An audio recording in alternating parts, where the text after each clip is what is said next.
প্রয়োজনে জালেমের কারাগারে চলে যাবেন। কেউ বলেছেন হুজুর আপনি তো বক্তব্য দিয়ে চলে যাবেন, আমরা তো এলাকায় থাকতে হবে, সুতরাং পরিবেশটা ঠান্ডা রেখে কথা বলবেন। আজকে আসার পরে এমন কথা আর কেউ বলে নাই। আলহামদুলিল্লাহ বলবেন না? জুড়ে বলবেন না আলহামদুলিল্লাহ? কোরআনে কারীমের উপরে পিএইচডি করেছি, জবান খুলে কথা বলতে পারি নাই 15টি বছর পর্যন্ত। আফসোস, আজকে মর্দে মুজাহিদের আপনারা যারা এসেছেন, আজকে আল্লাহর কালাম থেকে, আল্লাহর কালাম দিয়েই কথা বলতে চাই। শুনতে রাজি আছি আমরা? আঘাত লাগবে কারো গায়ে? আলহামদুলিল্লাহ। আমার ভাই বলছেন, উপস্থাপক বলছেন যে ভাই মহিলা প্যান্ডেল কানায় কানায় ভরে গিয়েছে, জায়গা হচ্ছে না। মা বোনদেরকে অনুরোধ করছি, মা বোনেরা আপনারা একটু চেপে চেপে বসুন, আরো 10 জন বোনকে জায়গা করে দিন, একটু চেপে বসুন। ভাইরা আমার, আমি জানি না কত সময় কথা বলতে পারবো, যে লম্বা আয়াত আমাকে দেওয়া হয়েছে, কারণ আজকে যিনি প্রধান আলোচক তিনি চলে আসলেই আমার আলো নেভে যাবে। এর আগেই আমি আপনাদেরকে নিয়ে একটু কথা বলতে চাই, এককভাবে আমি কথা বলতে চাই না। আমি একজন প্রফেসর মানুষ হিসাবে আমি আপনাদেরকে এভাবে আলোচনাটা করতে চাই। কোরআনের আলোচনা কেবলমাত্র আমি আলোচনা করছি এরকম নয়, আপনারা শুনছেন, রিফ্লেকশন আপনাদের কাছ থেকে আমি জানতে চাই জবান খোলার মাধ্যমে। কারণ আমি আলোচনা করব জীবন্ত আল্লাহর কালাম থেকে জীবিত মানুষদের সামনে, ঠিক কিনা বলুন? আমি কি মৃত মানুষদের সামনে কথা বলতে চাই? আপনারা জীবিত না মৃত? মুসলমানরা জীবিত মানুষ, জীবিত মানুষ। কোরআন শোনার জন্য আমরা এসেছি, আর জীবন্ত কোরআন থেকে আলোচনা করতে চাই। কোনো ভয় আছে আপনাদের? আমার কোনো ভয় আছে? আমাদের কখনোই ভয় ছিল না, কারণ আলেমরা দুনিয়ার জীবনটাকে কারাগার মনে করে। আল্লাহ রাসূল বলেছেন, আদ দুনিয়া সিজনুল মুমিন ওয়া জান্নাতুল কাফির। ইমানদারদের জন্য দুনিয়া হলো কলাখানা, আর আখিরাত হলো জান্নাত, ঠিক কি না? সুতরাং আমরা আজ কথা বলবো আল্লাহ এই কালাম থেকে। দুনিয়ার পাপিষ্ঠ নরাধম কোরআনের দুশ্মন আবু জেহেল উত্তরসূরিরা গা জ্বলে পুড়ে মরে সরকার হয়ে যাক, আমাদের কিছু যায় আর আসে না, ঠিক কি না? এই পরিবেশটা কে করে দিয়েছেন? চিৎকার মেরে বলুন, কে? আল্লাহ করে দিয়েছেন। এজন্য সে আল্লাহর দরবারে আবারও শুকরগুজার করতে চাই। পড়ে নিচ্ছি, রব্বানা লাকাল হামদ। না, আমি খুশি হতে পারলাম না, এত মানুষ এত ক্ষীণ আওয়াজ করে বলুন, রব্বানা লাকাল হামদ হামদান কাসীরান তাইয়িবান মুবারাকান ফি। পড়ছি, ইয়া রব্বি লাকাল হামদু কামা ইয়ানবাগি লিজালালি ওয়াজহিকা ওয়া আযীমি সুলতানিক। প্রিয় ভাইরা আমার, প্রিয় বোনেরা আমার, আজ আলোচনার শীর্ষবিন্দুটা কি আমি তর্জমা করার পরে আপনারা বুঝতে পারবেন আজ আমি কোন বিষয়ে কথা বলবো। আমার মুখ্য আলোচনা বিষয়টা কি আপনাদের জবান থেকে আমি শুনবো, যে আজকে আমার আলোচনার শীর্ষবিন্দুটা কি, অর্থাৎ আমার আলোচনার সাবজেক্টটা কি আপনারা বলবেন, আমি আলোচনার সূচনা করছি। প্রিয় ভাইরা আমার, আল্লাহ পাক বলছেন সূরা আহজাবের 59 নম্বর আয়াত থেকে আমি তিলাওয়াত করছি। যদিও সূরা আহজাব আলোচনা করার পরেই নামটা থেকেই আপনাদের অনুধাবন করার কথা যে আমি কি নিয়ে কথা বলতে চাই, তবে গোটা আয়াতের মধ্যে, গোটা 70 আয়াত অথবা 69 আয়াতের মধ্যে কিন্তু আল্লাহ তাআলা একটা বিষয় নিয়ে আলোচনা করেন নাই। আমাকে যে বিষয় প্রদান করা হয়েছে, আচ্ছা ঠিক আছে। প্রিয় ভাইরা আমার, আল্লাহ তাআলা বলছেন, ইয়া আইয়ুহান নবী, নবীকে উদ্দেশ্য করে বলছেন, হে নবী, কুল, আপনি ঘোষণা করুন, ধাত্রীন কণ্ঠে বলে দিন, লিআজওয়াজিকা ওয়া বানাতিকা, আপনার স্ত্রীদেরকে বলুন, আপনার সন্তানদেরকে, এবং ওয়া নিসাইল মুমিনিন, মুমিন নারীদেরকে আপনি বলে দিন, ইদনিনা আলাইহিন্না মিন জালাবিবিহিন্না, তারা যেন তাদের চাদরের প্রান্ত তাদের উপর একটু টেনে দেয়। তার মানেটা কি? তার মানে হলো এই, তারা যেন চলাফেরা ঘর থেকে বের হওয়ার পরে তারা যখন বোরকাটা পরবে, ওড়নাটা পরবে, ওড়নার একটা অংশ যেন তারা তাদের সামনে টেনে দেয়। এর মানে হলো তারা যখন সতর্ক ঢাকবেই, আলাদা একটা কাপড় যখন সামনে ঢেকে থাকবে, তাদের পর্দাটা আরো পরিচ্ছন্ন হয়ে যাবে, পরিষ্কার হয়ে যাবে, কেউ উত্তপ্ত করার পরিবেশ আর খুঁজে পাবে। দেখুন আল্লাহ এখানে আরো কিছু কথা বলতে পারতেন। আল্লাহ পাক কি বলছেন শুনুন, যালিকা আদানা আইয়ুরাফনা ফালা ইউযাই। এটা এর জন্য, এটা অধিকতর উপযোগী পদ্ধতি যাতে তাদেরকে চিনে নেওয়া যায় এবং কষ্ট না হয়। সুবহানাল্লাহ বলবেন না ভাই? আমি আগেই বলেছিলাম আপনারা মাঝে মাঝে আল্লাহু আকবার বলবেন, সুবহানাল্লাহ বলবেন। যদি অনুধাবন করে থাকেন তবে আল্লাহ পাক আমাদেরকে গোটা বাংলাদেশ কথা বলা আল্লাহ তৌফিক দিয়েছেন। আপনাদের মধ্যে এত তাফসীর প্রেমিক মানুষ বাংলাদেশের আমি পেয়েছি দুটো জেলায়। একটি হলো পেয়েছি আপনাদের এই কালীগঞ্জ গাজীপুর, আর পেয়েছি ভোলায়। যারা কোরআনের তাফসীর খুব মনোযোগ সরে তারা শুনতে পারে এবং তারা শুনেও এবং তারা অনুধাবনও করে এবং বোঝানোর চেষ্টা করে। বলি না আলহামদুলিল্লাহ। আজগুবি কথা, গল্প গুজব এই কালীগঞ্জের মাঠের মুসল্লিরা পছন্দ করে না। আলহামদুলিল্লাহ বলবেন না? আলহামদুলিল্লাহ। গল্প গুজব আপনারা পছন্দ করেন না, স্রেফ কোরআন আপনারা শুনতে চান। বলি আবারও আলহামদুলিল্লাহ। আল্লাহ বলছেন ওয়া কানা আল্লাহু গফুরার রহিমা, মনে রেখো আমার আল্লাহ ক্ষমাশীল এবং পরম করুণাময়। এবার অন্য একটা প্রসঙ্গ আল্লাহ বলছেন, লাইল্লাম ইয়ান্তাহিল মুনাফিকুন ওয়াল্লাযীনা ফি কুলুবিহিম মারাদুন ওয়াল মুরজিফুনা ফিল মাদিনাতি লানুগরিয়ান্নাকা বিহিম সুম্মা লা ইউজাবিরুকা ফিহা ইল্লা কালিলা। আল্লাহ বলেন এবং যাদের অন্তরে রোগ রয়েছে তারা, এবং যারা মদিনায় উত্তেজনাকর গুজব ছড়ায়। কিছু মানুষ আছে মদিনার রাষ্ট্রকে ধ্বংস করার জন্য ইসলামিক একটা নতুন স্টেট আল্লাহ পাক রাসূল প্রতিষ্ঠা করার চেষ্টা করছেন। ওই নতুন স্টেটের বিরুদ্ধে গুজব ছড়িয়ে গোটা মুসলমানদের মনোবল ভেঙে দেওয়ার জন্য এক শ্রেণীর মানুষ এই জমানায় আছে কিনা? নাই নাই নাই নাই প্রিয় ভাইরা আমার, প্রিয় ভাইরা আমার, 5 আগস্ট যখন নতুন করে আমরা স্বাধীনতা অর্জন করেছি বাংলাদেশে, জালেমের হাত থেকে এদের যখন মুক্ত হলো, সেদিনও এক শ্রেণীর লোকেরা ফেসবুকের মাধ্যমে, ইউটিউবের মাধ্যমে বিভিন্ন প্রকার গুজব ছড়িয়ে মুসলমানদের ঈমানকে দুর্বল করার চেষ্টা তারা করেছিল, কিন্তু পারে নাই। ঠিক কিনা? আজও চেষ্টা চলছে, আজও চেষ্টা চলছে। ঠিক সেই রকম মুনাফিকেরা মদিনার রাষ্ট্রকে ধ্বংস করার জন্য, মদিনার সুন্দর একটি ইসলামিক স্টেটকে, মনোবলকে, মুসলমানদের ঈমান আকীদার মনোবলকে ভেঙে দেওয়ার জন্য তারা গুজব, বিভিন্ন প্রকার গুজব ছড়ানোর চেষ্টা করেছিল। আল্লাহ ঘোষণা করেছেন যারা এই মুনাফিকদের চরিত্র হলো গুজব ছড়িয়ে ঈমান আকীদাওয়ালা মুসলমানদের ঈমানকে ছোট্ট খানকা করে দেওয়া, এরকম কাজ যারা করবে তাদের ব্যাপারে বক্তব্য হলো, যদি তারা এই অপতৎপরতা থেকে বিরত না থাকে তাহলে আমি তাদের বিরুদ্ধে আপনাকে পদক্ষেপ নেওয়ার জন্য উঠে দাঁড় করাইয়া দেব। আর কি করব? এমন পদক্ষেপ আপনি নেবেন যেন তারা এই নগরীতেই থাকতে না পারে। অর্থাৎ যারা আমার এই স্বাধীন দেশের বিরুদ্ধে, যারা নাকি আপনার গুজব ছড়াবে এবং মুসলমানদের ঈমানকে ধ্বংস করার চেষ্টা করবে, মুসলিম শিক্ষা ব্যবস্থাকে ধ্বংস করার চেষ্টা যারা করবে, প্রয়োজনে তাদেরকে এদেশ থেকে বের করে দেওয়ার জন্য সিদ্ধান্ত এদেশের 17 কোটি মুসলমান নিতে বাধ্য হবে। ঠিক কিনা বলো? এটা আল্লাহর কোরআনের বক্তব্য। কারণ এই কোরআন কেবলমাত্র আপনার আমার জন্য নাজিল হয় নাই। আমি মরে যাব, আমার আব্বা মরে গেছেন, দাদা মরে গেছেন, আমার সন্তানরা বেঁচে থাকবে, কিয়ামত পর্যন্ত আগত যত সমস্যা আসবে সমস্ত সমস্যার সমাধান আল্লাহ তাআলা আপনার কালামে হাকিমে দিয়ে দিয়েছেন। ঠিক কিনা বলুন?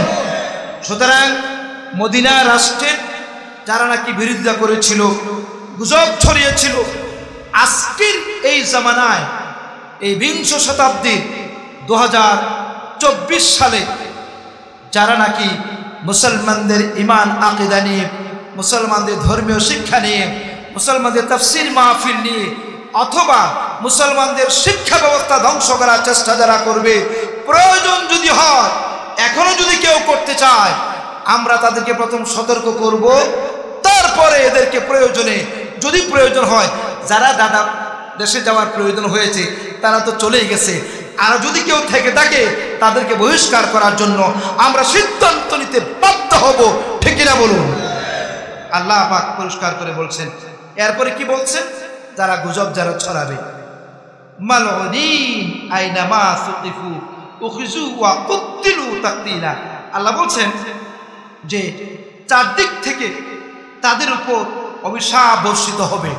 মালউনিন, যেখানে তাদেরকে পাওয়া যাবে এদেরকে গ্রেফতার করা লাগবে এবং নির্মমভাবে হত্যা করা হবে এদেরকে, যারা মুসলিম রাষ্ট্রের বিরুদ্ধে গুজব ছড়ায়।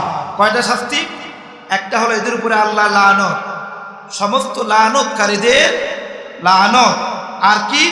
এবং তাদেরকে গ্রেফতার করা হবে, বিচারের মুখোমুখি আনা হবে এবং নির্মমভাবে হত্যা করা হবে এদেরকে। কেবলমাত্র একটা গুলি করে হত্যা করে নয়, গলা কেটে হত্যা করে নয়, এমনভাবে হত্যা করা লাগবে যারা একটি মুসলিম স্টেটের বিরুদ্ধে অপপ্রচার চালায়। যেমন করে শিক্ষা নিবে, গোটা মুসলিম উম্মাহ শিক্ষা নিবে যে এরকম জঘন্যতম অপরাধ আর করা যাবে। প্রিয় ভাইরা আমার, এটা কেউ কেউ বলতে পারেন যে এরকম মানুষকে হত্যা করলে, ব্রাশ ফায়ার করলে হত্যা করলে তো ভালো, আবার নির্মমভাবে হত্যা করা কি প্রয়োজন? ইসলাম এত নিষ্ঠুর কেন? আফগানিস্তান যখন নাকি ধর্ষণকারীর শাস্তি দেওয়া হয়, সঙ্গে সার যখন করা হয়, তখন আমার দেশে একটি ভিডিও ইউটিউবে অথবা নেটে পাওয়া গিয়েছিল। এই ভিডিও আসার পরে কিছু আপনার আমার দেশের সুশীল সমাজের কেউ কেউ মন্তব্য করলো যে ইসলাম অত্যন্ত নিষ্ঠুর। একটা লোককে পাথর মেরে, হাজার হাজার মানুষ দাঁড়িয়ে আছে, এর মধ্যে পাথর মারা হচ্ছে আর জীবিত লোকটাকে মারা হচ্ছে, এরকম নির্মমতা ইসলামে আছে। এটা পছন্দনীয় নয়, এটা মানবতার সাথে উপহাসের শামিল। এটা কেউ কেউ বলেন, কিন্তু আমার আল্লাহ কি বলছেন? আমার আল্লাহ বলছেন যারা একটি সুন্দর পরিচ্ছন্ন একটা ইসলামিক স্টেটের বিরুদ্ধে যারা গুজব ছড়াবে তাদেরকে নির্মমভাবে হত্যা করা লাগবে, যেন গোটা আসমানের নিচে জমিনের উপরে। আমি তো বলবো একটু আগিয়ে বলবো, এক ধাপ এগিয়ে আমি বলতে চাই, এখন যদি এরকম কাজ কেউ করে তাকে নির্মমভাবে হত্যা করা হবে এবং স্যাটেলাইটের মাধ্যমে গোটা পৃথিবীকে জানিয়ে দেওয়া হবে যে বাংলাদেশের মধ্যে ইসলামের বিরুদ্ধে অপপ্রচার চালায়। আচ্ছা, ইসলামের বিরুদ্ধে অপপ্রচার চালায় এমন কিছু মিডিয়া আমার দেশে আছে কিনা নাই? জোরে বলুন, আছে কিনা নাই? এই 5 তারিখের আগে অনেক মিডিয়া ছিল, অনেক মানে কি সবগুলাই ছিল। হাজার হাজার নয়, লক্ষ লক্ষ মুসলমান হয় তাফসীর মাহফিলে, ওদের মিডিয়াতে একটা লাইন শব্দ আসে না, প্রকাশ হয় না। কয়েকটা নাস্তিক, কয়েকটা মুরতাদ শাহবাগে যায়া কাউ কাউ করছে, বাকবাকুম করছে, এগুলা সব মিডিয়াতে সমানভাবে কাভারেজ দেয়। কিন্তু লক্ষ লক্ষ মুসলমান কোরআন শুনতে আসছে, এখান থেকে সমাজ গঠনের জন্য সুন্দর সুন্দর কথা বলা হয়েছে। এদের মিডিয়াতে একটা মিনিটের জন্য কোরআনের বক্তব্য জায়গা হয় না। এমন মিডিয়া কোনগুলো ছিল? ৭১ মিডিয়া ছিল, বৈশাখী ছিল, তারপরে জনকণ্ঠ পত্রিকা ছিল, এই জাতীয় অসংখ্য পত্রিকা, ইলেকট্রনিক্স মিডিয়া এবং প্রিন্ট মিডিয়া ছিল, যেগুলোতে কোরআনের পক্ষের কোনো বক্তব্য উপস্থাপন করার কোনো সুযোগ ছিল না। আজকে পরিবেশ পরিবর্তন হওয়ার পরে কিছু কিছু মিডিয়া আলহামদুলিল্লাহ আমাদের কথাগুলাকে মিডিয়াতে প্রচার করে গোটা দুনিয়ার মুসলমানরা যারা মাঝে মাঝে শুনতে পায়, তারা দেখতে পায়। প্রিয় ভাইরা আমার, সুতরাং এরকম মিডিয়াগুলা যদি কেউ এরকম অপপ্রচার চালায়, এদেরকে গ্রেপ্তার করা হবে, এদেরকে নির্মমভাবে হত্যা করা হবে। এই ব্যাপারে মন্তব্য যদি কেউ করে তার ঈমান থাকবে? ঈমান থাকবে? ঈমান থাকবে না। এরপর আল্লাহ বলছেন সুন্নাতাল্লাহ ফিল্লাযীনা খালাউ মিন ক্বাবল। আল্লাহ বলছেন যে এটাই হলো আল্লাহর সুন্নত। এ ধরনের লোকদের ব্যাপারে পূর্ব থেকেই এই সুন্নত চলে আসছে যে মিন ক্বাবল ওয়ালান তাজিদা লিসুন্নাতিল্লাহি তাবদীলা। আল্লাহর সুন্নত, এ ধরনের সুন্নতের ব্যাপারে চলে আসছে, তুমি আল্লাহর সুন্নতে কোনো পরিবর্তন খুঁজে পাবে না। এই পরিবর্তনটা আপনি আশা করলেই এরকম অপরাধীকে মাফ করার কোনো সুযোগ নাই। প্রিয় ভাইরা আমার, এরপরে বলছেন ইয়াসআলুকান নাস আনিস সাআহ, লোকেরা আপনাকে কিয়ামত সম্পর্কে প্রশ্ন করবে। লোকেরা কি প্রশ্ন করবে? কিয়ামত মুহূর্ত সম্পর্কে আপনাকে জিজ্ঞেস তারা করবে যে কখন কিয়ামত হবে। কুল, আপনি বলুন, ইন্নামা ইলমুহা ইনদাল্লাহ, এটা আল্লাহ পাকের ইলম, আল্লাহই ভালো জানেন কিয়ামত কখন হবে। এই ব্যাপারে আমি রাসূল তেমন কিছু জানি না। ওয়ামা ইদরিকা লাআল্লা সাআতা তাকুনু করিবা, আল্লাহ পাক বলছেন যে একমাত্র আল্লাহ এর জ্ঞান রাখে। তুমি কি জানো হয়তো তা অতি নিকটেই এসে গেছে, অর্থাৎ কিয়ামত সম্ভবত রাসূলের আমলে রাসূল বলেছেন কিয়ামত সম্ভবত অতি নিকটেই চলে এসেছে। এই নিকট বলতে একেবারে 2-4-5 বছরের মধ্যে কিয়ামত হয়ে যাবে, বিষয়টা এরকম নয়। তবে কিয়ামত অতি নিকটে যে সমস্ত আলামতগুলো প্রকাশ হওয়ার কথা ছিল অধিকাংশ আলামতই প্রকাশ হয়ে গেছে। কিয়ামত অতি নিকটেই মনে করতে হবে আপনাকে এবং আমাকে। এরপরে আল্লাহ বলছেন ইন্নাল্লাহা লাআনাল কাফিরিনা ওয়া আ'আদ্দা লাহুম সাঈরা, নিশ্চয়ই কাফিরদের উপরে আল্লাহ লানত আর তাদের জন্য রয়েছে পীড়াদায়ক শাস্তির ওয়াদা। খালিদিনা ফিহা আবাদা, তারা সেখানে চিরকাল অবস্থান করবে। লা ইয়াজিদুনা ওয়ালিয়্যা ওয়ালা নাসীরা, তারা সেখানে পাবে না কোনো রকম অভিভাবক এবং কোনো সাহায্যকারী জাহান্নামে পাওয়া যাবে না। প্রিয় ভাইরা আমার, এইটুকু তিলাওয়াত করেছিলাম। আরেকটু আমাকে দেওয়া, আরো দুটো আয়াত দেওয়া হয়েছে, তর্জমাটা করে আমি আলোচনা চলে যাচ্ছি। আল্লাহ পাক বলছেন ইয়াউমা তুকাল্লাবু উজুহুহুম ফিন-নার ইয়াকুলুনা ইয়া লাইতানা আতা'না আল্লাহ ওয়া আতা'না রাসূল।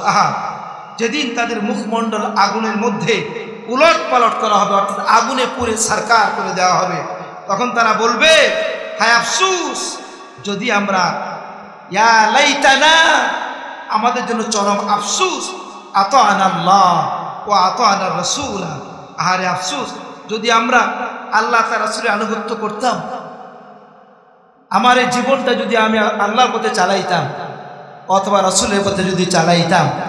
আফসোস সেদিন করবে কাফের বেঈমানেরা, মুনাফিকেরা আফসোস করে বলবে আতা'না আল্লাহ, ইয়া লাইতানা আতা'না আল্লাহ ওয়া আতা'না রাসূল, যদি আল্লাহর পথে থাকতাম, রাসূলের পথে চলতাম।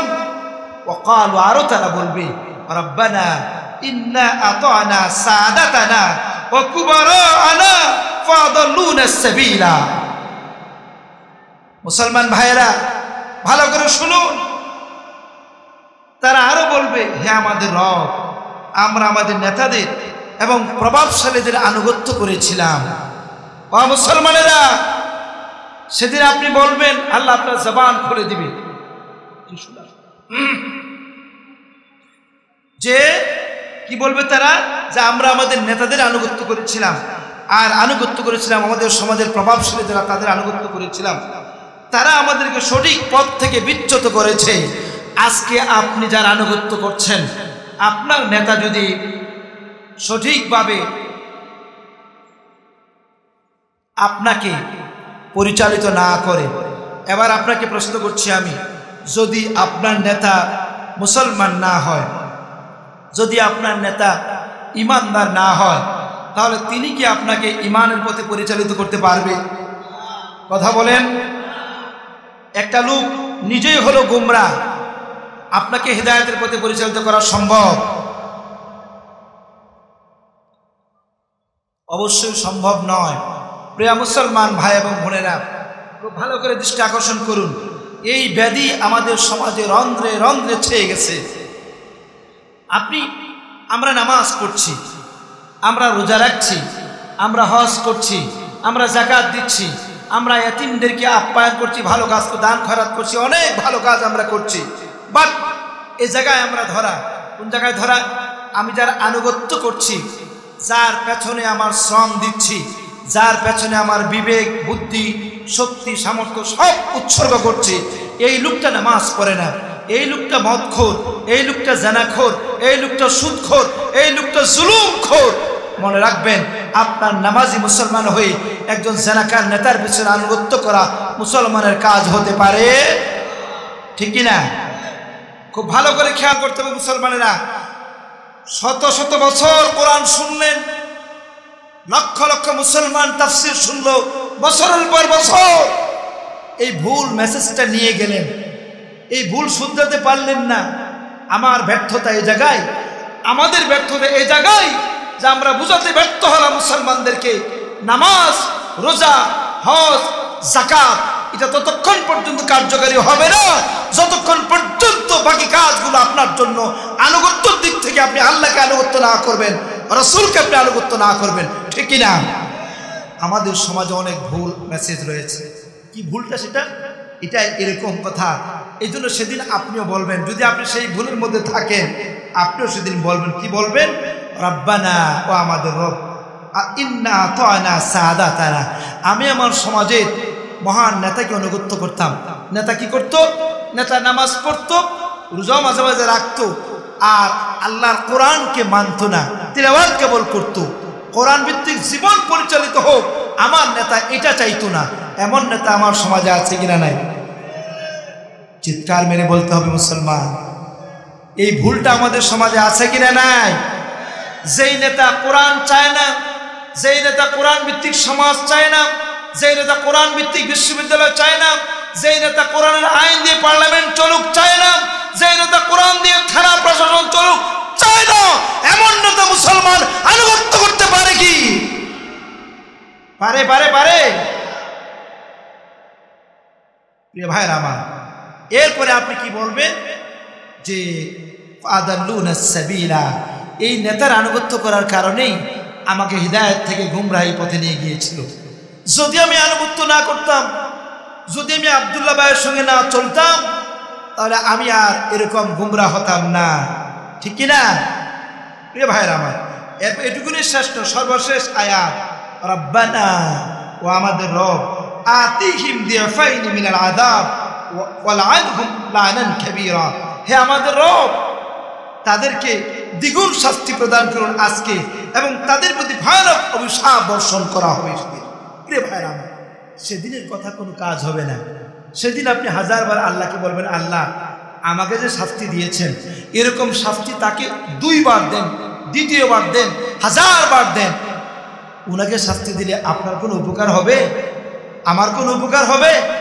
আমার তো কোনো উপকার হবে না, বরং আমি শুধু বলতেই পারবো যে আল্লাহ আমাকে গুমরা করার কারণে এই নেতাকে আপনি দ্বিগুণ শাস্তি প্রদান করেন। ঠিক এই কথাগুলো আমি বলবো শুধু, বলে আমার কোনো ফায়দা হবে ভাই? এবার আপনারা বলুন, আমি এই 8টা আয়াত থেকে, এই 8টা 9টা আয়াত থেকে আমি 3টা বিষয়কে কোট করেছি। কয়টা বিষয়? 3টা বিষয়কে আমি কোট করেছি, যে 3টা বিষয়ের উপরে আমি একটু আলোকপাত করব, যদিও এখানে অনেকগুলো বিষয় এসেছে। আরে ভাই, প্রত্যেকটা আয়াতের আলোচনা করলে রাতের পর রাত অতিক্রম হয়ে যাবে, কোরআনে আলোচনা করে শেষ করা যাবে না। বাট আমি কোট করেছি যে আমাকে এই অল্প সময়ের মধ্যে 3টা বিষয় সম্পর্কে আলোচনা করব। 1 নম্বর হলো, প্রথম যে আয়াত আল্লাহ বলেছেন, পর্দার ব্যাপারে আল্লাহ পাক দিক নির্দেশনা দিয়েছেন, ঠিক না ভাই? প্রথম কি বলেছেন? পর্দা বলেছেন, ঠিক না? পর্দা। 2 নম্বর হলো, এই পর্দার মাধ্যমে নারীকে সম্মানিত করা হয়েছে নাকি মর্যাদা বৃদ্ধি করা হয়েছে? কথা বলে, সম্মানিত করা হয়েছে, অসম্মান করা হয় নাই। ইসলামে নারীর মর্যাদাটা কি? ইসলামে নারীর সম্মান কি? এই বিষয়ে আল্লাহ তাআলা এই আয়াতের মাধ্যমে দিক নির্দেশনা দিয়েছেন। সর্বশেষ আমি কোট করেছি আরেকটা বিষয় কথা বলবো, সেটা আফসোসের বিষয়। মুসলমানরা আফসোস করবে আর বলবে, আহারে আমি যদি অমুককে বন্ধু না বানাইতাম, আমি যদি অমুককে নেতা না মানতাম, আমি যদি তার আনুগত্য না করতাম, আমি যদি ইমাম সাহেব যে জুমার আলোচনা করেছিল সেই আলোচনা যদি মনোযোগ সহকারে শুনতাম আর জীবনে ফিট করতাম, আমার জীবনটা ধন্য হয়ে যেত, ঠিক কি না? এই আফসোস, এই 3টা বিষয় আমি আজকে কোট করেছি আলোচনার জন্য। আপনারা কি বলেন, ঠিক না? প্রিয় ভাইয়েরা আমার, প্রথম যে বিষয় আলোচনা, আমি আমার মা বোনদেরকে, আমি আমার উপস্থাপক আমার প্রিয় ভাই মোকাররম ভাই বলেছেন, ভাই মা বোনরা প্যান্ডেল ভরপুর হয়ে গেছে এবং ভরে গেছে, সুতরাং আজকের মূল আলোচনা হলো আমার মা বোনদেরকে নিয়ে। আপনাদেরকে নিয়ে কোনো আলোচনা নাই। আপনারা কি বেজার? মা বোনরা কি আমাদের অংশ না? মা, আমার মা, আমার স্ত্রী, আমার বোন, আমার মেয়ে, সুতরাং তারা যদি ভালো হয়ে যায়, আমার সংসারটা সুন্দর হয়ে যাবে, জান্নাতের টুকরা হয়ে যাবে, ঠিক না বলুন প্রিয় ভাইরা আমার? সুতরাং আজকে আলোচনার শীর্ষবিন্দু হলো ইসলামে নারীর মর্যাদা, এবং ইসলাম পর্দার মাধ্যমে নারীদেরকে সম্মানিত করেছে, অপমানিত করে নাই, ঠিক কিনা?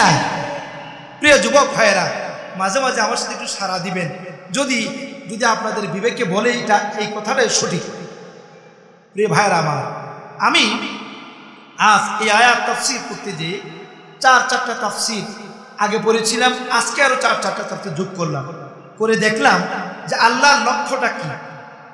আমার দেশের মুসলমান প্রগতিশীল যারা, তারা বলতেছে যে কালো কাপড় দিয়ে পেঁচিয়ে মুসলমান নারীদেরকে ইসলাম অপমানিত করেছে এবং সংকীর্ণ করে দিয়েছে। এটা আমার দেশের মুসলমান যারা নাকি ওই যে কি বলে এদেরকে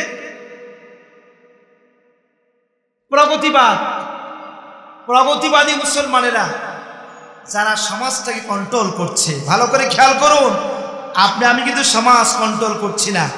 আপনি এবং আমি শুধু মঞ্চে কথাই বলতে পারছি, মিম্বারে কথাই বলতে পারছি, সমাজ কন্ট্রোল করছে। আজকে স্বাধীনতার পরেও, 5 তারিখের পরেও বাম এবং রামেরা উঠে পড়ে লাগছে মুসলমানদেরকে মূর্তি পূজা কেমনে করানো যায়, মুসলমানদেরকে কেমনে ধর্মনিরপেক্ষ মতবাদে আকর্ষিত করা যায়, এমন প্রেসক্রিপশন দেওয়ার জন্য প্রথম আলো নামক পত্রিকার মাধ্যমে মুসলমানদেরকে চেষ্টা করা হচ্ছে। আমরা আজকে হাজার হাজার মুসলমানদেরকে সাথে নিয়ে দ্ব্যর্থহীন কণ্ঠে বলতে চাই, প্রথম আলোকে বলতে চাই, এরকম পা চাটুকারিতা বাদ দাও। আমার দেশের মুসলমানেরা ধর্মনিরপেক্ষবাদকে বরদাস্ত করবে না, পায়ে ঠেলে দিয়েছে। এই ধর্মনিরপেক্ষ মতবাদকে কায়েম করার জন্য তোমরা যারা চেষ্টা করবে, প্রয়োজনে তোমাদেরকে দেশ থেকে বহিষ্কার করা হবে ইনশাআল্লাহ। ঠিক কিনা বলুন? আমরা প্রথম আলোর মতো এই নাস্তিকদের পত্রিকা প্রয়োজনে আমরা ব্যবহার করবো না, পড়বো না আমরা। বাট আমরা একটা বিষয় খেয়াল করছি, সেটা কি খেয়াল করছি? আমরা খেয়াল করছি বর্তমান যে গভর্নমেন্ট তৈরি হয়েছে, তত্ত্বাবধায়ক বলুন অথবা কি বলে এটাকে, অন্তর্বর্তী বলুন, উপদেষ্টাদেরকে আমরা খেয়াল করছি। আমরা জালেমদেরকে রক্ত দিয়ে বিদায় করেছি। আমরা কোনো নাস্তিককে উপদেষ্টা বানাইয়া এদেশের মুসলমানদেরকে ধর্ম থেকে রাষ্ট্রকে আলাদা করার জন্য সবই নির্মাতাদেরকে উপদেষ্টা বানাইয়া মুসলমানদেরকে ঈমান থেকে খারিজ করার জন্য যদি অপচেষ্টা চালানো হয়, তোমাদেরকেও আমরা রক্ত দিয়ে আবার বিদায় করতে বাধ্য হতে পারি। ঠিক কিনা বলুন? আমরা এটা যে কুণ্ঠাবোধ করবো না। সুতরাং আমরা তোমাদেরকে সাবধান করতে চাই, উপদেষ্টা মণ্ডলীকে আমরা সাবধান করতে চাই, এমন কোনো কাজ করা উচিত হবে না যেই কাজের মাধ্যমে সন্দেহ তৈরি হয়ে যায় যে বাম রাজনীতি, ধর্মনিরপেক্ষ রাজনীতি, এদেরকে লালন করার জন্য চেষ্টা করা হচ্ছে। এমন কোনো কাজ আমরা যেন ভুলেও চিন্তা করতে না পারি। ঠিক কিনা বলুন? পরিষ্কার ভাষায় আমরা বলতে চাই। সুতরাং আমার মা, আমার ডান পাশে আমার মা বোনরা আছেন না, আমার ডান পাশে আমার মায়েরা আছেন, আমার বোনেরা আছেন। আপনার অধিকার ইসলাম দিয়েছে, আমার মায়ের অধিকার ইসলাম দিয়েছে, আমার বোনের অধিকার ইসলাম সংরক্ষণ করেছে। ইসলাম আমার মায়ের অধিকারকে 1000 গুণ বৃদ্ধি করেছে। আলহামদুলিল্লাহ বলবেন না? ইসলামে নারী অধিকার, নারীকে সম্মানিত বিভিন্নভাবে করা হয়েছে। নারীর মর্যাদার ক্ষেত্রে ইসলামের স্থায়ী নীতি হলো 4টা। কয়টা নীতি বলুন? 4টা নীতি, স্থায়ী নীতি। নারীকে সম্মানিত মর্যাদা প্রতিষ্ঠিত করার ক্ষেত্রে ইসলামের স্থায়ী নীতি হলো 4 নীতির ভিত্তিতে নারীকে সম্মানিত করা হয়েছে। 1 নম্বর হলো নারীকে জীবন্ত কবর দেওয়া থেকে ইসলাম রক্ষা করেছে। ঠিক না বলুন? বাবারা, আপনারা শুনেছেন, আমরা পড়াশোনা করেছি, কোরআন তার জ্বলন্ত প্রমাণ। ইসলাম আগমনের আগে নারীকে জীবন্ত কবর দেওয়ার ইতিহাস কি নাই? ইসলাম এটাকে বরদাস্ত করেছে, ইসলাম ধ্বংস করেছে, সম্মানিত করেছে। 2 নাম্বার, নারী ছিল ভোগের সামগ্রী, ভোগের সামগ্রী ছিল নারী। আজ ইসলাম প্রতিষ্ঠিত হওয়ার মাধ্যমে নারীদেরকে ভোগের সামগ্রী থেকে বের করে এনে ইসলাম বলেছে নারী হলো সম্মানের জাতি।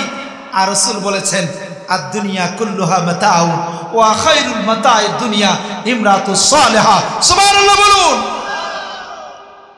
আল্লাহ নবী বলেছেন আদ-দুনিয়া কুল্লুহা মাতাউন ওয়া খায়রুল মাতা'id দুনিয়া ইমরাতুস সালিহা। দুনিয়ার সব কিছু হলো সম্পদ, তার মধ্যে শ্রেষ্ঠ সম্পদ হলো আপনার আমার জন্য সতী সাধবী নারী। সুবহানাল্লাহ। এই বক্তব্যটা কি অপশাসন করে, অপনুদন করে, অপব্যাখ্যা করে নাস্তিকের দালালেরা তারা বলেছে এই দুনিয়ার সবকিছু হলো ভোগের সামগ্রী, এর মধ্যে শ্রেষ্ঠ ভোগের সামগ্রী হলো নারী। বলি নাউযুবিল্লাহ। নারীদেরকে সম্মানিত করেছে ইসলাম, ভোগের সামগ্রী ইসলাম বলে নাই। ইসলাম বলেছে নারীরা হলো সম্মানের জাতি, কারণ নারীর এই পেট থেকে আমার জন্ম হয়েছে, এই মা আমাকে 10টা মাস পর্যন্ত পেটে লালন করেছেন, কষ্টের পর কষ্ট করেছেন আমার মা। 3 নাম্বার হলো দাসী হিসেবে হাট বাজারে নারীকে বিক্রি করা হতো। আজকে কি দাসী হিসেবে নারীদের বিক্রি করার ইতিহাস আছে? বলেন আছে কি এখন? ইসলাম আপনাকে কেমনে সম্মানিত করেছে ভাই, সুবহানাল্লাহ। সিজদায় যদি 1000 বছর পরে থাকেন শুকর আদায় করা যাবে না। এরপরেও মুসলমান মেয়েরা ইসলাম যে সম্মানটা দিয়েছে, এই সম্মানকে ভুলণ্ঠিত করে কি নাস্তিক আর মুরতাদরা সম্মানকে দিয়েছে। এই সম্মানের জন্য মুসলমান মেয়েরা চিল্লাচিল্লি করে। বলি নাউযুবিল্লাহ। আজ আমার মুসলমান বাপজানদেরকে বলতে চাই, আপনাদের জবান খুলে বলবেন আর হাত উঁচু করে দেখাবেন, বলুন তো দেখি ইসলাম যে সম্মান দিয়েছে আমার মাকে, আমার বোনকে, আমার স্ত্রীকে, আর কোন ধর্ম কি এমন এক আনাও সম্মান দিয়েছে? দিয়েছে? বলুন দিয়েছে? না, দেয় নাই। আমি একটু করে আলোচনা করব। পৃথিবীর বিভিন্ন ধর্মগ্রন্থ থেকে তথ্য কালেক্ট করে এনেছি, মায়েরা শুনবেন আপনারা, যে আপনার কোনো সম্মানই ছিল না, আপনার কোনো ইজ্জতই ছিল না। সবটুকু সম্মান এবং ইজ্জত আল্লাহ দিয়েছেন, রসুল দিয়েছেন, কোরআন দিয়েছে, রসুলের হাদিস দিয়েছে। সুবহান। এতটুকু শেষ নয়। 4 নাম্বার হলো কন্যা সন্তান জন্মগ্রহণ করা মানহানিকর মনে করা হতো। আর কন্যা সন্তান জন্মগ্রহণ করলে জীবন্ত কন্যাটাকে মাটির নিচে পুঁতে ফেলা হতো। নাউযুবিল্লাহ। একটা হাদিসের টুকরা আলোচনার মাধ্যমে আলোচনার শুভ সূচনা এভাবে করতে চাই। তাহিয়াতুল কালবি নামক একজন সাহাবী ইসলাম কবুল করেছেন, রাসূলের দরবারে হাজির হয়ে গেছেন।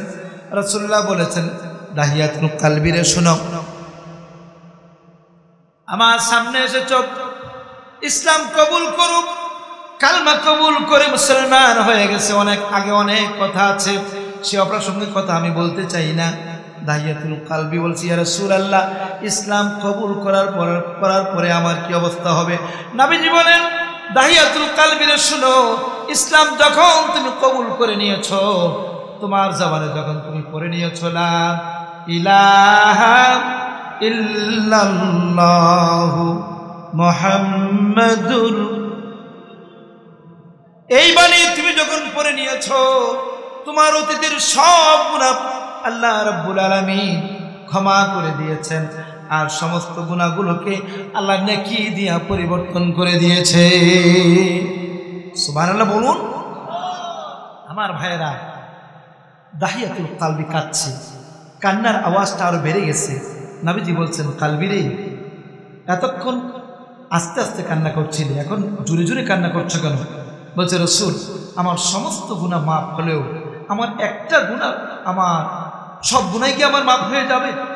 নবীজি বলছে, হ্যাঁ, তোমার সব গুনাহ মাফ হয়ে যাবে। আবার আরো কান্না বেড়ে গেছে, আরো বেড়ে গেছে, কান্নার আওয়াজ আরো বেড়ে গেছে। নবীজি বলছে, দাহিয়া, বলো তো কি তোমার ব্যথা, কি অপরাধ তুমি করেছিলে, কি জন্য তোমার কান্নার আওয়াজটা বেড়ে গেল? প্রিয় বাবারা ও মা, আপনি শুনুন, আপনার সম্মান ইসলাম কেমনে বৃদ্ধি করেছে। আমার রাসূলের বক্তব্য শোনার পরে দাহিয়াতুল কালবি বলছে, রাসূলুল্লাহ, আমার একটা সুন্দর ফুটফুটে মেয়ে ছিল, যার নাম রাখছিলাম জামিলা। কি নাম? জামিলা। ছোট্টকালে আমার মেয়েটা অনেক সুন্দরী ছিল, জামিলা নাম রেখেছিলাম। আমার জামিলা, আমি আমার মেয়েকে রেখে সফরে চলে গিয়েছিলাম। দীর্ঘদিন পর যখন আমি আসলাম, এসে দেখি আমার মেয়েটা অনেক বড় হয়ে গেছে, 7-8 বছর বয়স হয়ে গেছে। আমি আমার স্ত্রীকে প্রশ্ন করলাম, স্ত্রীকে ওই কে? বললো আপনার মেয়ে, কলিজার টুকরা মেয়ে জামিলা, এত সুন্দরী হয়ে গেছে। আমার মনের মধ্যে জাহিলিয়াত চেপে বসেছে। আমার মন চাচ্ছিল তখনই আমার মেয়েটাকে আমি দুনিয়া থেকে বিদায় করে দেই। কেমনে বিদায় করব, পথ খুঁজে পাচ্ছিলাম না। সর্বশেষ শয়তান মাথার উপরে ভর করেছে। আমি আমার স্ত্রীকে বললাম, স্ত্রী আমার মেয়েটাকে সুন্দর জামা কাপড় পরাইয়া দাও, আমি সফরে যাব, আমি বেড়াতে যাব জামিলাকে নিয়ে। আমি আমার মেয়েকে নিয়ে বেড়াতে গেলাম। আমার আস্তিনের মধ্যে রশি নিয়ে নিলাম, মেয়েটাকে সাথে নিয়ে প্রচন্ড রৌদ্রের মধ্যে আমরা দুজন চলা শুরু করলাম। মেয়ে আমার আব্বা আব্বা বলে আমার গলা জড়ায় ধরলো। আমার হাতে হাত রেখে মেয়েকে নিয়ে অনেক দূরে যখন চলে গেলাম, অনেক দূরে যাওয়ার পরে মরুভূমির মধ্যে আগে একটা গর্ত খনন করে আমি এসেছিলাম। এরপরে যেই আবার গর্তটা খনন করলাম, প্রচন্ড রৌদ্রের মধ্যে ঘাম যখন হচ্ছিল, মেয়েটা আমার তার পরনের ওড়না দিয়ে আমার চেহারার ঘামটা মুছে দিচ্ছিল। আমার চেহারার ঘাম আমার মেয়েটা এমন করে মুছে দিচ্ছিল। মা জিজ্ঞেস করছে আমাকে, আব্বা এই গর্ত এত প্রচন্ড রৌদ্রের মধ্যে কষ্ট করে কেন গর্ত খনন কেন করছো আব্বা? মেয়ে বলছে, অনেকক্ষণ পর গর্ত খনন করা শেষ হয়ে গেল। এবার বলছে, মা জামিলা এদিকে আসো। জামিলা এদিকে আসছে। বিন্দু পরিমাণ সন্দেহ করে নাই তার আব্বা তাকে এভাবে ধাক্কা মেরে গর্তে ফেলে দিবে। জামিলা বলছে, আব্বা এই গর্ত কেন খনন করলা বাবা? এই কথা বলতে দেরি হলো, আমি আমার মেয়েকে গলা ধাক্কা দিয়া গর্তের মধ্যে আমি ফেলে দিয়েছি। মেয়ে আমার চিৎকার করে বলছে, আব্বা জনমের মতো জান ভিক্ষা দাও, আর কোনোদিন তোমাকে আব্বা বলে ডাকবো না, কোনোদিন তোমার বাড়িতে থাকবো না, তোমার খাবার আমি খাবো না, জীবন ভিক্ষা দাও আব্বা, তুমি আমাকে জীবন ভিক্ষা দাও। আমি কোদাল দিয়ে মাটি চাপা দিচ্ছিলাম, জীবিত মেয়েটাকে মাটি চাপা দিলাম। ইয়া রাসূলুল্লাহ, মাটি চাপা দিয়ে যখন চলে আসছিলাম, আমার মন বলছিল আমার মেয়েটা পেছন দিয়ে ডাকতেছে, আব্বা আব্বা বলে ডাকতেছে, হে রাসূল আজকে ইসলাম কবুল করেছি রাসূল। আমার মন বলতেছে আমার মেয়েটা এখনো আমাকে ডাকাডাকি করতেছে, হে রাসূল আমার এই যে অপরাধ করেছিলাম সে অপরাধকে আল্লাহ আমার মাফ করবে কিনা?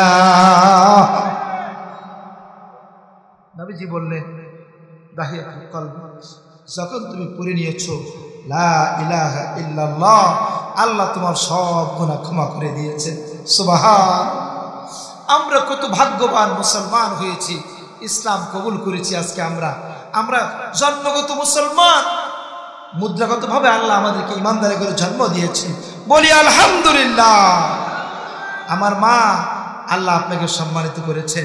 এই জীবন্ত নারীকে জীবন্ত কবর দেওয়া থেকে উদ্ধার করেছে।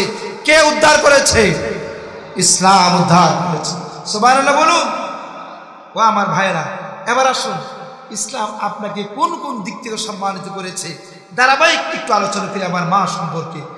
এরপরে বলবো আমার মায়ের পর্দা সম্পর্কে আলোচনা। ভাইরা আমার, নারীদেরকে শিক্ষার মাধ্যমে অধিকার প্রদান করেছে কি? আল্লাহ প্রদান করেছেন। জোরে বলুন, কে প্রদান করেছেন? আল্লাহ পাক বলেন, ওয়াশিরুহুন্না বিল মারুফ।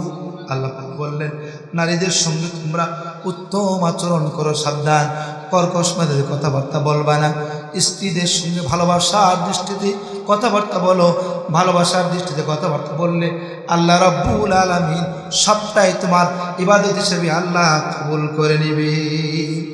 সাংসারিক জীবনে যদি আপনি স্ত্রীদের সঙ্গে ভালোবাসার দৃষ্টিতে কথা বলেন, আপনার প্রতিটা মুহূর্ত, প্রতিটা সময় আল্লাহ পাক ইবাদত হিসেবে কবুল করে নেবেন। সুবহানাল্লাহ বলেন। আচ্ছা, এবার আসুন, আমাদের এই সমাজে অনেকেই বলে আমার মেয়ে ঢাকা বিশ্ববিদ্যালয়ে পড়ে, আপনার মেয়ে রাজশাহী বিশ্ববিদ্যালয়ে পড়ে। বিশ্ববিদ্যালয়ে পড়ুয়া মেয়েদের কাছ থেকে আমি যা শুনেছি, আমি ঢাকা বিশ্ববিদ্যালয়ে পড়াশোনা করার কারণে যা অনুধাবন করেছি, তা চোখে দেখেছি, তা বলতেছি আপনাদের সামনে। কোনো একজন ক্লাসমেট প্রশ্ন করেছিলাম, তুমি এরকম এরকম খোলামেলা চলাফেরা কেন করো? মুসলমানের সন্তান তুমি, তোমাকে আল্লাহ পাক সৌন্দর্য দিয়ে তৈরি করেছেন, আর সৌন্দর্য অবয়ব তুমি খুলে বেড়াচ্ছ। ইসলাম যে সম্মান তোমাকে দিয়েছে, এটা তোমার কি পছন্দ হয় না? সে কি বলেছে শুনো। সে বলে যে ইসলাম আর কি সম্মান দিচ্ছে, ইসলাম আমাদেরকে আবদ্ধ করে রেখেছে। হ্যাঁ, আমরা আবদ্ধ জীবন পছন্দ করছি না। ইসলামকে সত্যি আপনাকে আবদ্ধ করেছে? কথা বলেন। শোনেন, আমি তখন বলেছিলাম আমার ওই বোনকে, বোন শোনো, আমি ইসলাম বিভিন্ন ধর্মগ্রন্থে কি সম্মান দিয়েছে তোমাদেরকে, আর ইসলামকে দিয়েছে একটু আলাদা করেছিলাম। হিন্দু ধর্মে নারীদের কোনো সম্মান, বিন্দু পরিমাণ সম্মান ছিল না। সতীদাহ প্রথার মতো নিকৃষ্ট একটি সতীদাহ প্রথা ছিল। পিতার সম্পত্তি থেকে বঞ্চিত, এবং সতীদাহ প্রথা অর্থাৎ স্ত্রী জীবিত অবস্থায় যদি স্বামী মারা যেত, স্বামীকে আগুনে পোড়ার সঙ্গে সঙ্গে স্ত্রীকেও, জীবন্ত সুন্দরী নারীটাকেও আগুনে পুড়ে ফেলা হতো। বলি নাউজুবিল্লাহ। অর্থাৎ এই ধর্মে মনে করা হতো যে স্বামী মারা গেছে, সুতরাং এটা কলঙ্কিনী, এই স্ত্রীও জমিনে জীবিত থাকার কোনো অধিকার আর। বলি নাউজুবিল্লাহ। প্রিয় ভাইরা আমার, এটা কি ইসলাম? এটা কি ওই ধর্মে কি নারীকে সম্মানিত করা হয়েছে? আচ্ছা, এরপরে তাদের ধর্মগ্রন্থে বলা হয়েছে যে নারীর ন্যায় এত পাপ পঙ্কিলতাময় প্রাণী জগতে আর মোটেও নাই। নাউজুবিল্লাহ বলেন। বৌদ্ধ ধর্মে কি বলা হয়েছে শুনুন। বৌদ্ধ ধর্মে বলা হয়েছে নারীকে সকল পাপের মূল বলা হয়েছে। নারীকে বলা হয়েছে সকল পাপের মূল হলো এই নারী। আপনি কি এটা বলবেন? আপনি এটা বলবেন না, নারী সকল পাপের মূল নয়। ঐতিহাসিক ওয়েস্টার মান তিনি বলেছেন, মানুষের জন্য প্রলোভনের যতগুলো ফাঁদ বিস্তার করা হয়েছে, তার মধ্যে নারী হলো সর্বাপেক্ষা বিপজ্জনক। বলি নাউজুবিল্লাহ। ইহুদি ধর্মে কি বলা হয়েছে শুনুন। ইহুদি ধর্মে বলা হয়েছে যে এই ধর্মে নারীর প্রকৃতি সম্পর্কে বলা হয়েছে, সতী নারীর চেয়ে পাপিষ্ঠ পুরুষ শত গুণে ভালো। একজন সতী নারী থেকে পাপিষ্ঠ পুরুষ শত গুণে ভালো, এটা ইহুদি ধর্মে পরিষ্কার করে বলা হয়েছে। নাউজুবিল্লাহ বলবেন না? খ্রিস্টান ধর্ম, আজ পৃথিবী যারা শাসন করছে খ্রিস্টানরা, তাদের ধর্মগ্রন্থে কি বলা হয়েছে শুনুন। খ্রিস্টান ধর্ম মতে বলা হয়েছে যে নারীর কোনো আত্মাই নাই। আমার যেমন আত্মা আছে, আমার মায়ের যেরকম আত্মা আছে, রুহু আছে, এরকম নারীর কোনো আত্মাই নাকি নাই। অর্থাৎ কত অপমান করা হয়েছে নারীকে। সপ্তদশ শতাব্দীতে কাউন্সিল অব দ্য ওয়াইস এর একটা অধিবেশন হয়েছিল। এই অধিবেশনের সর্বসম্মতিক্রমে সিদ্ধান্ত গৃহীত হয় যে ওমেন হ্যাজ নো সয়েল, অর্থাৎ নারীর কোনো আত্মা বলতে কিচ্ছু নাই। বলি নাউজুবিল্লাহ। চীন সভ্যতায় কি বলা হয়েছে শুনুন। চীন দেশে নারীদের অবস্থার বিবরণ দিতে গিয়ে জৈনক চীনা নারী বলেন, মানব সমাজে নারীদের স্থান সর্বনিম্নে, অদৃষ্টের কি নির্মম পরিহাস। নারী সর্বাপেক্ষা হতভাগ্য একটা প্রাণী, জগতে নারীর মতো নিকৃষ্ট প্রাণী আর কিছুই নাই। বলি নাউজুবিল্লাহ। গ্রিক সভ্যতায় বিশ্ববিখ্যাত গ্রিক দার্শনিক সক্রেটিস তিনি বলেছেন, নারী জগতে বিশৃঙ্খল এবং ভাঙ্গনের সর্বশ্রেষ্ঠ উচ্চ হলো নারী। বলি নাউজুবিল্লাহ।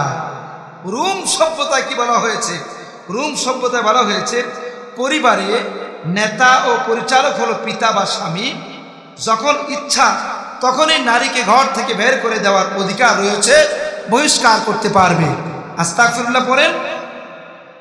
বাইবেলে পরিষ্কার করে বলা হয়েছে নারীর পাপের কারণেই পুরুষকে তার উপর শ্রেষ্ঠত্ব কর্তৃত্ব করার অধিকার দেওয়া হয়েছে। বলি নাউজুবিল্লাহ।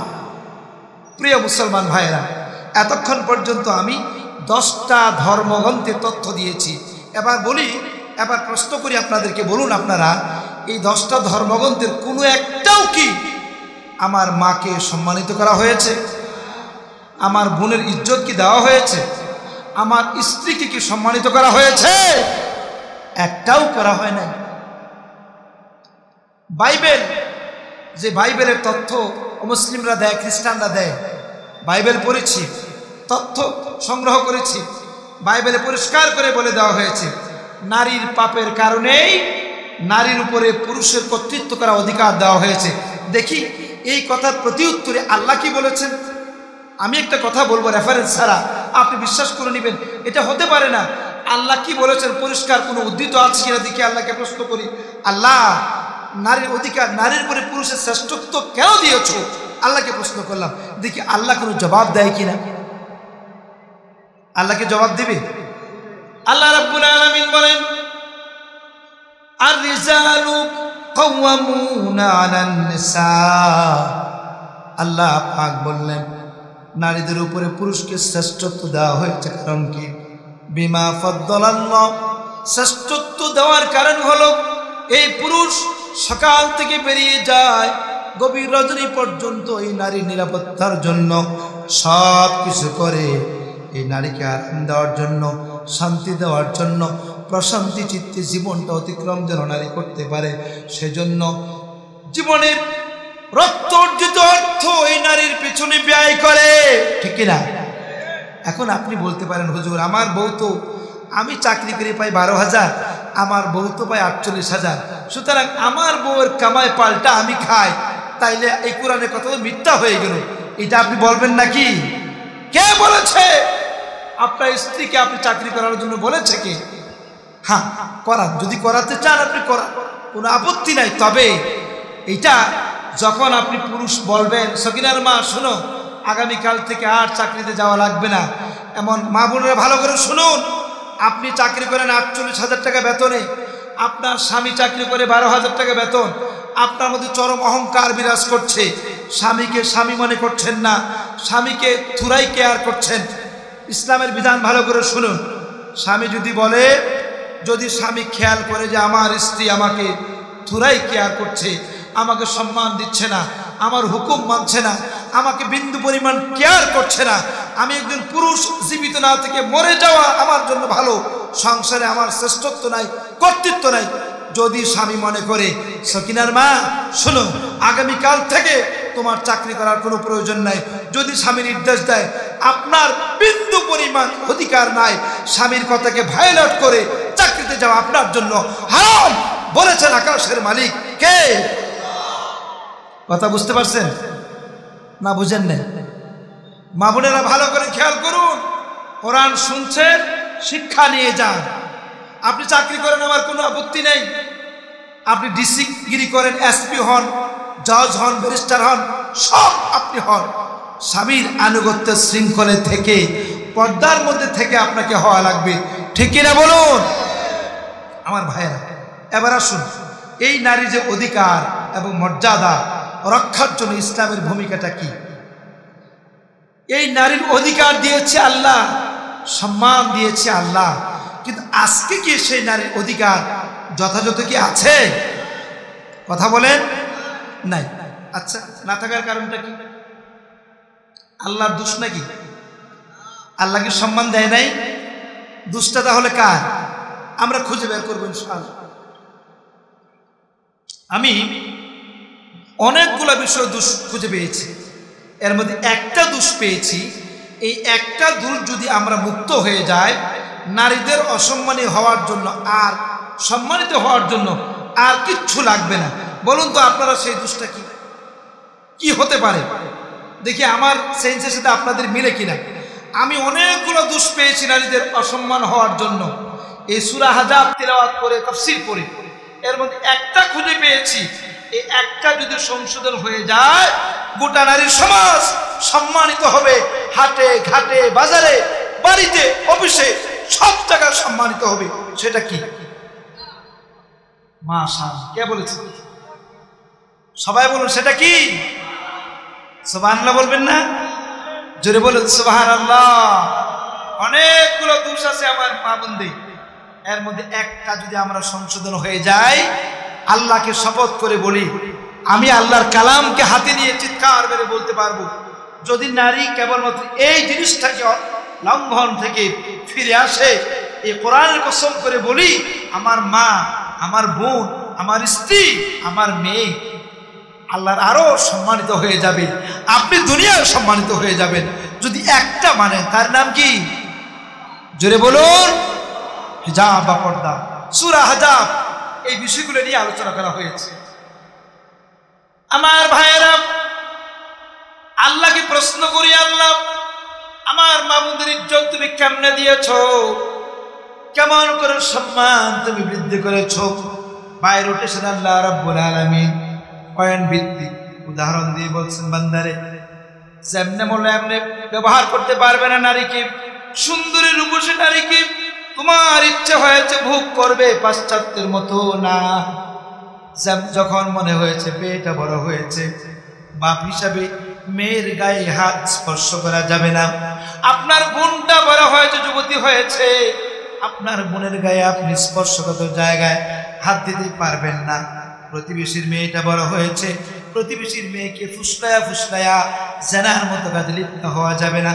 বরং আল্লাহ পাক বললেন, এই নারীর মর্যাদাকে অক্ষুণ্ণ করার জন্য এক নাম্বার আল্লাহ রাব্বুল আলামিন বিবাহের মাধ্যমে মর্যাদা দিয়া ঘোষণা করে দিয়েছেন, বান্দারে ফানকিহু মা তাবা লাকুম মিনান নিসাই মাসনা ওয়া সুলাসা ওয়া রুবা ফাইন খিফতুম আল্লা তা'দিলু ফাওয়াহিদাতান আও মা মালাকাত আইমানুকুম। আল্লাহু আকবার। আল্লাহ পাক বললেন, ফানকিহু মা তাবা লাকুম মিনান নিসা, নারীদের মধ্যে হতে আকাশের নিচে জমিনের উপরে 14 জন ছাড়া যত নারী আছে সব নারী তুমি বিয়ে করতে পারো। তোমার যাকে ইচ্ছে বিয়ে করো, পছন্দ হয়ে গেছে বিয়ের প্রস্তাব তুমি দাও। বিয়ের প্রস্তাবের মাধ্যমে নারীর পক্ষের গার্জিয়ান, ছেলের পক্ষের গার্জিয়ান আলোচনা সাপেক্ষে সুন্দর একটা পরিবেশের মাধ্যমে বিয়ে করো। একটা বিয়ে করো যদি তোমার হয় না, 2টা বিয়ে করো, তাও যদি তোমার না হয় 3টা বিয়ে করো, তাও যদি তোমার না হয় 4টা পর্যন্ত বিয়ে করো। তারপরেও অশ্লীলতার দিকে যাবে না। বিবাহ বহির্ভূত কোনো সঙ্গ ইসলামে জায়েজ রাখে নাই। এই যে বিবাহ বহির্ভূত আচরণ বিধি, এই আচরণ বিধি কেবলমাত্র ইসলাম ছাড়া অন্য কোনো ধর্মে কি আছে? কথা বলেন ও আমার ভাইরা, কেবলমাত্র ইসলাম ধর্ম আপনাকে সম্মানিত করেছে। আর এখন বলবেন, হুজুর এই যে আপনি বললেন ইসলাম ধর্ম সম্মানিত করছে, ইসলাম তো পর্দার ভিতরে রাইখে নারীকে আবদ্ধ করেছে, কিন্তু পশ্চিমা দেশগুলোতে তো ইসলাম এই পর্দা নাই, আর তাদের দেশে তো এত অনাচার ব্যভিচার নাই। আসুন তথ্য আমি দিব আপনাদেরকে। 2 নম্বর হলো পর্দার মাধ্যমে নারীদের অধিকারকে আল্লাহ তাআলা সংরক্ষণ করেছে। কেমনে? আল্লাহ বলছেন সূরা আহজাবের মধ্যে আল্লাহ বলছেন, কি বলছেন? ওয়াকারনা ফি বুয়ুতিকুন্না ওয়ালা তাবাররাজনা তাবাররুজাল জাহিলিয়াতিল উলা। সুবহানাল্লাহ বলবেন না? আল্লাহ পাক বলছেন সূরা আহজাবের 33 নম্বর আয়াত, হে নারী জাতি, প্রত্যেকে তোমরা নিজ নিজ গৃহে অবস্থান করো, জাহিলি যুগের মতো সেজে গুজে রাস্তাঘাটে বের হয়ে যাবে না। আমার হাদিস সাহেব বাবাকে বলবো, আপনার নাতিটাকে আলকাতরা লিপস্টিক দিয়ে সুন্দর করে সাজগুজ করিয়ে রাস্তায় বের করে দিবেন না। ও যুবক, তোমার পায়ে স্পর্শ করে বলি, ও যুবক, তোমার সুন্দর স্ত্রীকে সুন্দর করে লিপস্টিক আলকাতরা দিয়ে সুন্দর করে সাজিয়ে গুছিয়ে পাতলা শাড়ি পরিয়ে নাভিটা দেখিয়ে দেখিয়ে রাস্তাঘাটে ছেড়ে দিবা না। তোমার সুন্দর স্ত্রীকে তুমি দেখো, 1000বার তুমি দেখো, বাট বাহিরে যখন যাবে 100% পর্দা মেনটেন করে যাবে, ঠিক কিনা বলুন? যদি পর্দা না করেন পরিণতি কি হবে একটু শুনুন। পর্দাহীনতার কারণে আমাদের সমাজে অসংখ্য পরিণতি হচ্ছে কেবলমাত্র পর্দাহীনতার কারণে। প্রিয় ভাইয়েরা আমার, এই পর্দাহীনতা থেকে বাঁচতে হলে আমাদেরকে অনেকগুলো জিনিসকে মানতে হবে। এর নাম্বার 1 হলো পর্দাহীনতার কারণে আমার দেশে যৌতুকের প্রথা বৃদ্ধি পেয়েছে, ঠিক কিনা? যৌতুক প্রথা বাড়লো কেন? কেবলমাত্র শুধুমাত্র পর্দাহীনতার কারণে যৌতুক প্রথা বৃদ্ধি পেয়েছে। এর ব্যাখ্যা অনেক বড়, ব্যাখ্যা করতে পারবো না। 2 নাম্বার হলো অ্যাসিড নিক্ষেপের মতো ঘটনা আমার সমাজে ঘটে না? উত্তর দেন আপনারা। ঘটে। অ্যাসিড নিক্ষেপ কেন ঘটে? ঘটে এজন্যই, আপনার সুন্দরী মেয়েটা, আপনার সুন্দরী নাতিরা যখন নাকি তার সুন্দর অবয়ব খুলে রাস্তাঘাটে পর্দাবিহীন অবস্থায় চলাফেরা যখন করে, তখন যুবকেরা ইন্টারনেটের সাইলাবের কারণে উত্তেজিত হয়ে তারা যখন তাকে চায়, চেয়ে যখন পায় না, তখন তাকে আহত নিহত করার মাধ্যমে, অ্যাসিড নিক্ষেপের মতো নিকৃষ্ট কাজ করার মাধ্যমে তাকে পাওয়ার চেষ্টা করে। বলি নাউযুবিল্লাহ। সুতরাং অ্যাসিড নিক্ষেপের মতো ঘটনা ঘটছে এই পর্দাহীনতার কারণে। 3 নাম্বার হলো বিবাহ বিচ্ছেদ। আজ সমাজে কম না বেশি? বেশি হচ্ছে না? এটা কি জন্য হচ্ছে জানেন? এটাও হচ্ছে পর্দাহীনতার কারণে। নারীদের আত্মহত্যার প্রচলনটা বাড়লো না কমলো? বাড়ছে না? আত্মহত্যা কেন হচ্ছে?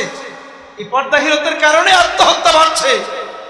সর্বশেষ এমন একটা ঘটনা ঘটতেছে আমার সমাজে, পরকীয়ার মতো নিকৃষ্ট ঘটনাও আমার সমাজে ঘটতেছে এই পর্দাহীনতার কারণে, ঠিক কিনা ভাইরা আমার? এবার আপনারা বলবেন, আপনাদের কোনো আত্মীয় স্বজন যদি ইউরোপ বা আমেরিকায় থাকে, তখন আপনি বলবেন হুজুর ইউরোপ আমেরিকায় তো পর্দা বলতে কিছু নাই, সেখানে তো এরকম কিছু ঘটতেছে না, অ্যাসিড নিক্ষেপ ঘটে না, বিবাহ বিচ্ছেদ নাই, এরকম কিছু ইউরোপ আমেরিকা তো নাই। এবার আসুন আমি কিছু তথ্য আপনাদেরকে দিচ্ছি, যেগুলো আমি বানায় বানায় লেখা আনি নাই। এই তথ্যগুলো কালেক্ট করেছি নেট থেকে আমি। প্রিয় ভাইয়েরা আমার, আমেরিকা সভ্যতা দাবি করলেও তারা সভ্য নয়, তারা চরম অসভ্য জাতিতে। তার প্রমাণ, যুক্তরাষ্ট্রে প্রতি মিনিটে 1 জন মহিলা ধর্ষিত হয়। কি নাউজুবিল্লাহ বলবেন না? প্রতি 1000-এ 52 জন জারজ সন্তান জন্মগ্রহণ করে। আমার প্রতিবেশী দেশ ভারতে পতিতাদের 20% হলো শিশু পতিতা। শুধুমাত্র বোম্বাতেই রয়েছে 20,000 শিশু পতিতালয়। বলি নাউজুবিল্লাহ। যুক্তরাষ্ট্রে ধর্ষণের হার ব্রিটেনের চেয়ে 13 গুণ বেশি, জার্মানির চেয়ে 4 গুণ বেশি, জাপানের চেয়ে 20 গুণ বেশি। যুক্তরাষ্ট্রের ওহাই রাজ্যের টিমকেন হাই স্কুলে 13% আপনার নারী অন্তঃসত্ত্বা হয়ে পড়েছে। নিউ ইয়র্ক ভিত্তিক Manhattan institute for policy research এক সমীক্ষায় বলেছেন, একটা নারা দিবেন, নারায়ে তাকবীর, নারায়ে তাকবীর। প্রধান অতিথির আগমন, আবুল বাশার সাহেবের আগমন, নারায়ে তাকবীর।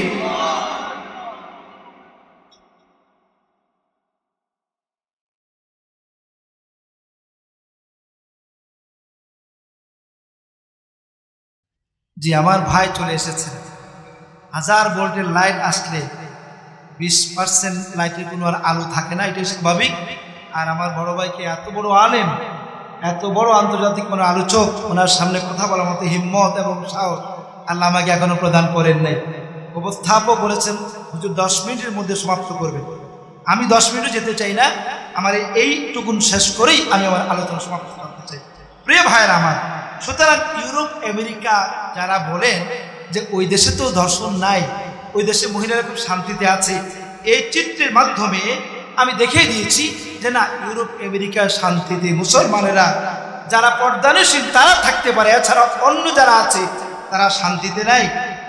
শুনেন, নিউ ইয়র্ক ভিত্তিক Manhattan institute for policy research এক সমীক্ষায় বলিয়েছেন, দেখিয়েছেন তারা শহরের 20% আর উপশহরের 14% ছাত্রী অন্তঃসত্ত্বা হয়ে পড়েছে। বলি নাউজুবিল্লাহ। পাশ্চাত্যের মনীষী উইলিয়াম সরোকিন দুঃখ করে বলেছেন, we are living in a dyeing culture. দ্বিতীয় বিশ্বযুদ্ধের পর ফ্রান্সের 50% সন্তান অবৈধ জন্মগ্রহণ করেছে। ইউরোপে 75% স্বামী গোপনে পরস্ত্রীর সঙ্গে মিলিত হয়। ইউরোপে 80% পুরুষ বাদীর সাথে মিলিত হয়। চীনে 80% ছাত্র গার্লফ্রেন্ড রাখার পক্ষে। আমার প্রিয় জন্মভূমি বাংলাদেশের সমীক্ষা শুনলে আরো আশ্চর্য হবে। আমার দেশে প্রতি লাখে এই 81.4 জন ছাত্র অপরাধে যুক্ত রয়েছে। বলি না আউযুবিল্লাহ।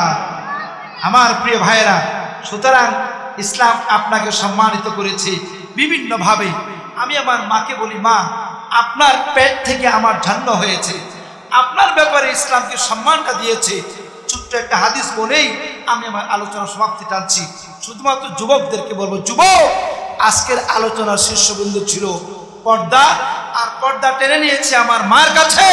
আমার মার ব্যাপারে পরিষ্কার দায়িত্বহীন কণ্ঠে ঘোষণা করতে চাই, যুবকেরা, মায়ের সাথে বেয়াদবি করবা না, কপালটা পুড়ে যাবে। মায়ের সাথে সম্মান করো, মার সাথে ভালো আচরণ করো। সুন্দরী স্ত্রী পেয়ে মাকে ভুলে যাবে না, সুন্দরী স্ত্রী পেয়ে বোনকে ভুলে যাবেন না, সুন্দরী স্ত্রী পেয়ে বাবার সঙ্গে খারাপ আচরণ করবেন না। যদি করেন কপাল পুড়ে যাবে, জীবনটা ধ্বংস হয়ে যাবে। আমার রাসূল মুহাম্মদ রাসূলুল্লাহ সাল্লাল্লাহু আলাইহি ওয়াসাল্লাম হুনাইনের যুদ্ধে গোশত বন্টন করছেন। ইতিমধ্যে একজন মহিলা আসতেছেন অনেক দূর থেকে। আমার মা ইসলাম পর্দার মাধ্যমে আপনাকে সম্মানিত করেছে। মায়ের সম্মান আমার রাসূল কেমনে দিয়েছেন? অনেক দূর থেকে একজন মহিলা দেখা যায়, রাসূলুল্লাহ দাঁড়ায় গেলেন। রাসূল দাঁড়ায় গেলেন, মহিলা কাছে আসলেন, রাসূল মাথার পাগড়িটা বিছিয়ে দিলেন, মহিলা বসলেন। কি জানি কথাবার্তা হলো। কথাবার্তা শেষে মহিলা উঠে দাঁড়ালেন, নবীজি আবার দাঁড়িয়ে গেলেন। সাহাবীরা আশ্চর্য হয়ে গেলেন, এ কি আশ্চর্য মহিলা, যিনি আসলেন রাসূলের মাথার পাগড়ি বিছিয়ে দিলেন। ও মা, আপনাকে কত সম্মান আল্লাহ দিয়েছে, আমার রাসূল কত সম্মান দিয়েছে। সাহাবীরা প্রশ্ন করলেন, ইয়া রাসূলুল্লাহ, এ কি আশ্চর্য মহিলা, আমরা জীবনেও তো দেখি নাই, রাসূলের মাথার পাগড়ি বিছিয়ে দেওয়া হয়েছে। নবীজি বললেন, সাহাবীরা, তোমরা চিনতে পারো না, ইনি আমার দুধ মা হালিমাতুস সাদিয়া, যার বুকের স্তনের দুধ খেয়ে বড় হয়েছি আমি। ইনি আমার মা। আমার মাথার পাগড়ি থেকে মায়ের পায়ের ধুলা আমার কাছে অনেক সম্মানিত। সুবহানাল্লাহ। ও মা, এত সম্মান দিল আপনাকে, তারপরও আপনি বলবেন ইসলাম আপনাকে সম্মান দেয় নাই? ও বোন, আপনাকে কেমন সম্মান দিয়েছে ইসলাম? আল্লাহ নবী বলেছেন, আমার কলিজার টুকরা মা ফাতেমা, আমার মেয়ে ফাতেমা আমার কলিজার টুকরা।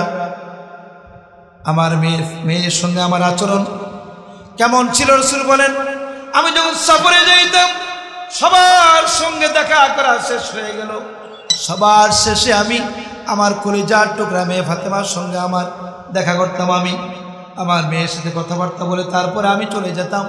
আবার সফর থেকে যখন আসতাম, সবার আগে আমার মেয়ে ফাতেমার সাথে আমি দেখা করতাম। সুবহানাল্লাহ। এতটুকু শেষ নয়, নবীজি বলেন, যার 3টা মেয়ে আছে, যার 2টা মেয়ে রয়েছে, অথবা যার 1টা মেয়ে আছে, প্রতিপালন করেছে, পর্দায় রেখেছে, দ্বীন শিক্ষায় শিক্ষিত করেছে এবং সৎপাত্রস্থ করেছে, ওই মেয়ের মা বাপ আর আমি রাসূল এরকম দূরত্ব অবস্থান করব আল্লাহর জান্নাতে। জুড়ে জুড়ে বলুন সুবহানাল্লাহ। এতটুকু শেষ নয় মা, ও মা, আপনার সম্মান আল্লাহ কত বৃদ্ধি করে দিয়েছেন। নবীজি বলেছেন, গর্ভবতী মা যখন হয়ে যায়, পুত্রবধূ যখন গর্ভবতী হয়ে যায়, নামাজ পড়তে পারে না। নামাজ না পড়ার কারণে মনে মনে কষ্ট আসতে পারে। আহারে, সন্তান পেটে আসার কারণে সন্তান নিয়ে নাড়াচাড়া করতে পারে না, পেটে সন্তান আসার কারণে নাড়াচাড়া করতে পারে না, বেশি বেশি নামাজ আদায় করতে পারে না। আমার রাসূল বলেছেন, গর্ভে সন্তান আসার কারণে তুমি নামাজ পড়তে, বেশি নামাজ পড়ার কোনো প্রয়োজন নেই। তুমি 2 রাকাত নামাজ পড়েছো, 2 রাকাত নামাজ আপনি মাত্র পড়েছেন গো মা, সন্তান পেটে নিয়ে আপনি 2 রাকাত নামাজ পড়েছেন।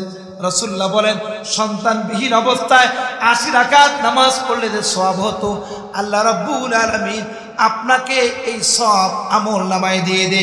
সুবহানাল্লাহ। এতটুকু শেষ নয়, ইসলাম আপনাকে কত সম্মানিত করেছে। সন্তান বুকের দুধ খাবে, প্রতি ফোঁটা দুধ, যত ফোঁটা দুধ আপনি খাচ্ছেন, 2.5 বছর পর্যন্ত দুধ পান করেছেন।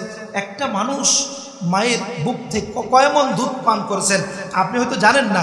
বিজ্ঞান আবিষ্কার করেছে একজন সন্তান প্রত্যেক দিন 8 বার, অন্তত পক্ষে 8 বার মায়ের বুকের দুধ আমরা খেয়েছি।